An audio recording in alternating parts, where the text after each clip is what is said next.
Hey everyone, Matt Thomas here. Thanks for watching. This is probably my 10th or 12th time refilming this 5-minute version because every time I do this, record this, it's like 10 minutes long because I am so excited about this video. Please watch the entire 35-minute version. I know it's a long video. I totally get it.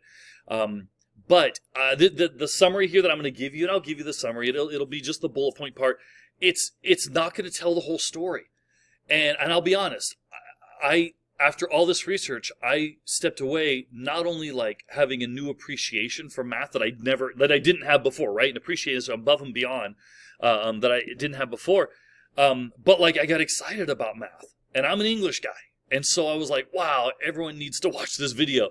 So here's the quick version, but as I say, please watch the entire 35-minute version. The summary is not going to show you the data. It's not going to show you the holistic connection between everything. It's just going to give you pretty much what I talk about. So I'll go quickly here. So essentially, I tried to research the top math strategies for math teachers to teach math, right? The strategies that I found were for an entirely different presentation of math than the way we're currently doing it in the US. So I took all the research from mathematicians, because I wanted to hear from mathematicians how they thought math should be taught. And I wanted to look at it from a neuroscience perspective, not just like a theoretical perspective. Like, here's some great teaching strategies, just apply that to math. And as I'm learning, that's not how it is, right? General teaching strategies can't always just be applied to math. The strategies need to come from the mathematicians, right? To really describe like how we should teach this most effectively. And so let me give you what I found. So the US, we focus on the rote learning method of instruction, meaning memorize, memorize, memorize. Learn this, memorize. So we test, we identify need, we retest. Memorize, memorize, memorize. Mathematicians, however, they focus on relationships of everything, like holistically how math relates to each other. The fun, the journey, the struggle. Not so much on the constant testing. Math should be fun. You should explore math. And so here are the strategies. And again, without watching the whole 35-minute video, some may not make sense.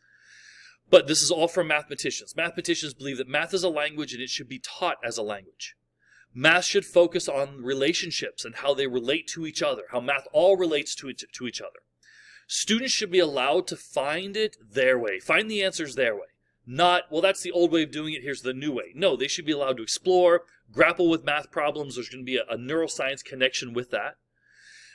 Memorizing the specific formulas in math doesn't necessarily lead to a better understanding of mathematical concepts, essentially rote learning. Memorizing the formulas doesn't create this holistic understanding of math. And there's some data in there that shows that with 13 million, they did 13 million, or took 13 million students or testing, and the lowest performers were the rote learning method users, essentially people in the US that focus on rote learning method. Math should include imagination, exploration, fun, games. Math is about patterns, and patterns are art, and art is fun. Like, there's this whole fun approach to it, and this exploration and journey approach to mathematics. And speed is the enemy. There shouldn't be a focus on do all these questions within this certain amount of time.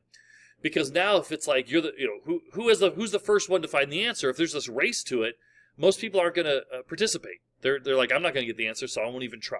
It should all be about effort and trying to come to that, to find the conclusion, right? To find the answer. So the final thoughts: math is really one of the only subjects that focus on rote learning. As far as the rest of the classes, we focus on other things. It's not just about memorize this formula and then take a test. The rest of the world doesn't focus on rote learning. The rest of the world teaches mathematics in a different way. We rank 30th currently in the world in math. However, our international math Olympiad team is ranked at the top for the past 6 years because the coach focuses on the exploration method, not the rote learning method. We've taken first place 3 times the past 6 years. We're second place twice, and then third place once in the past 6 years. So holistically in the US, we're 30th, but our Olympic team is the top, because they teach different ways. Math needs an entirely different marketing makeover, right? Math needs to be marketed as being fun and exploration and journey and not so much stress, right? And then I've got 50 years of data showing that math scores will not change unless we better support our math teachers with pretty much a different system of the way we should be teaching math and a different approach to math, I should say. Please watch the whole 35-minute video. It'll explain everything. Thank you, guys.